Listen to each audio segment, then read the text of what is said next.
Some people say that in other religions, there's total religious freedom.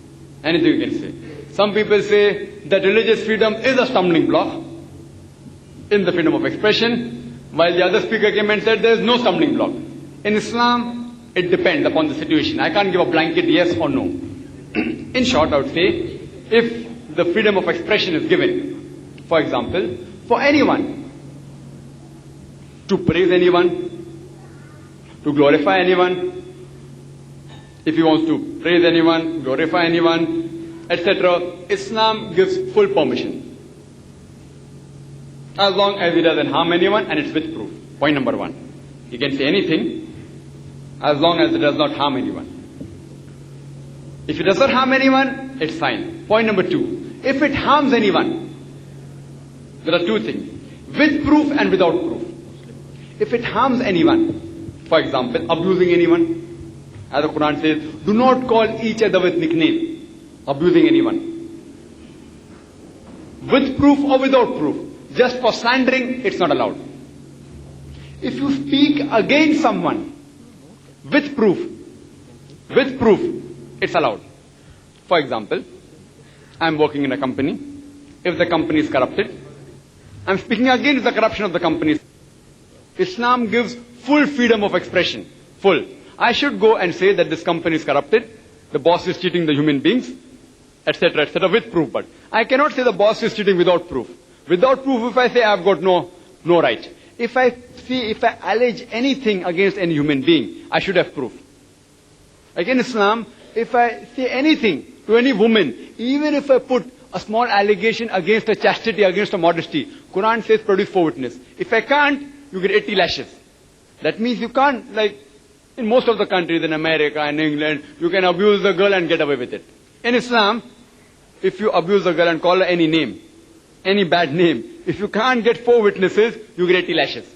That we protect the modesty. With proof you are allowed. With proof, if you get, for example, if I'm working in a company and I get proof that this particular boss is corrupting the people, he's corrupted, I can do. With proof. Islam gives permission of full freedom of expression. There are certain things with proof also you cannot say. For example, if I'm working in the Indian Army, I have got proof about his secret. I can't go and sell it to the enemy. So here freedom of expression not allowed. With proof, if it causes loss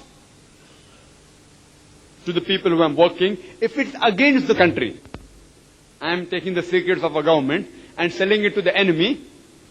Why? To profit with it money. Just to get a few lakh rupees, Islam does not give permission. So for freedom of expression, depending which type of freedom do you believe in. If you believe that I can slander anyone, I can abuse anyone, and then say it's freedom of expression, Islam does not give permission. Islam does not give permission. Same thing, if you analyze that this book was released in UK. The book on Salman Rushdie. It was released in UK. And I've given my views on that. You can refer to the video cassette. That there was a person who came from America and he used a 4-letter word for Margaret Thatcher's policy. He was banned. See, England believes in freedom of expression, but because they spoke against Margaret Thatcher, he was banned. The same Salman Rushdie, besides I know he has done wrong things, he has abused the Prophet, he has abused our mothers, he has done wrong. Besides that, he has abused the whole humankind. People are not reading the book properly. I don't want to say the things he has said. The first page, he abuses the Londoners. I can't use that word. It's an offensive word. I can't use it. And he says, Maggie he calls her a female dog. Islam does not give permission. Did they have proof to call her a female dog? I don't want to use that word. It's a 5-letter word. And he says to Maggie offensive things. Maggie is short form for Margaret Thatcher. So Islam does not give permission. He even abuses Ram and Sita in that book, which people don't know. I don't want to say what he said to Ram and Sita. I don't want to say that. The best thing I congratulate is Rajiv Gandhi. The first Prime Minister of any country in the world, he banned the book. I congratulate him. He may not be knowing that he abused Ram and Sita in the book. Salman Rushdie, he abused Ram and Sita. Rajiv Gandhi may not be knowing. But I have read the book. Though it is banned, I have read the book. Since I speak on the book, I have read the book. So if anyone abuses anyone, if anyone abuses even your sister or mother, without proof, it's not allowed. Even the Bible, if you read, the Bible says in the book of Leviticus, it says that anyone that blasphemeth the Lord, stone him to death. Anyone that blasphemeth the Lord, stone him to death. So if anyone depends upon the severity of the crime, you can give punishment.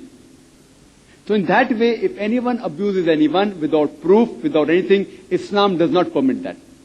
That's the reason there are certain people who call death sentence, etc. There are 4 options given in the Holy Quran. In Surah Ma'idah, chapter number 5, verse number 33 to 35, it says that anyone who wages a war against God Almighty and His Prophet and creates mischief in the land, either exile him, either execute him, chop off opposite hands and limbs, left hand and right leg, or right hand and left leg, or crucify him. 4 options. Either execute, either crucify, chop off opposite limbs, or exile him. See, this is a strict punishment. Why? To see to it that no one takes undue advantage. See, in Islam, if anyone commits rape, there's capital punishment. People may think it's a barbaric law. People come and tell me, Islam, in this age of science and technology, capital punishment. See, all the religions speak good things. Hinduism says you should not tease a girl, you should not rape a girl. Christianity says that, Islam says the same. The difference in Islam is, Islam shows you a way how to achieve that state in which no one will rape any girl. Every man, whenever he looks at a woman, any brazen thought comes, he should lower his gaze. Whenever he looks at a woman, the Quran says he should lower his gaze. That's his hijab. For the woman, she should be completely covered. The only part that can be seen is the face and the hand up to the wrist. This is the hijab. If 2 twin sisters are walking down the street, one is wearing the Islamic hijab, complete body covered, the only part that is seen is the face and the hand up to the wrist, and the other girl, she's wearing a skirt or a mini. If round the corner there is a hooligan waiting for a catch, which girl will it is? Which girl will it is? If 2 twin sisters are equally beautiful, walking down the street, one is wearing a skirt and a mini, one is properly covered, who will it is? The girl wearing the skirt or the mini. So Quran says the hijab has been prescribed to you in Surah Azab, chapter 33, verse 59, so that it will prevent molestation. And in America, every day, more than 1,900 cases of rape take place in America. And if anyone rapes, the Islamic Sharia says capital punishment. People say it's a barbaric law. I ask the non-Muslim that if someone rapes your wife or sister, and if you meet the judge, what punishment will you give? All of them said that I will kill the rapist. If someone rapes your wife and sister, and if you meet the judge, what punishment will you give? Death penalty. Some went to the extreme of saying, I will torture him to death. I am asking the question that if you implement the Sharia in America, where more than 1,900 cases of rape take place in America every day, that every man when he looks at a woman, he should lower his gaze, the woman should be properly dressed up, and after that if someone rapes, capital punishment, will the rate of rape increase? Will it decrease or will it remain the same? It will decrease. That's the reason the least rate of rape in any country of the world, it's in Saudi Arabia. All religion speaks good, but Islam shows you a way how to achieve that good state. Therefore, Islam doesn't agree in slandering anyone. No one can abuse my mother and get away in an Islamic country. In other countries, yes, freedom of expression. Islam believes in freedom of expression where it is beneficial for humanity. Quran says in Surah Isra, chapter 17, verse number 81-82, وَقُلْ جَاءَ الْحَقُّ وَزَاقَ الْبَاطِلِ إِنَّ الْبَاطِلَ كَانَ زَهُوقًا. That when truth is hurled against falsehood, falsehood perishes. For by its nature, falsehood is bound to perish. If it's beneficial for the humanity, Islam promotes freedom of expression. If it is not, then Islam does not allow it. Regarding the second part of the question,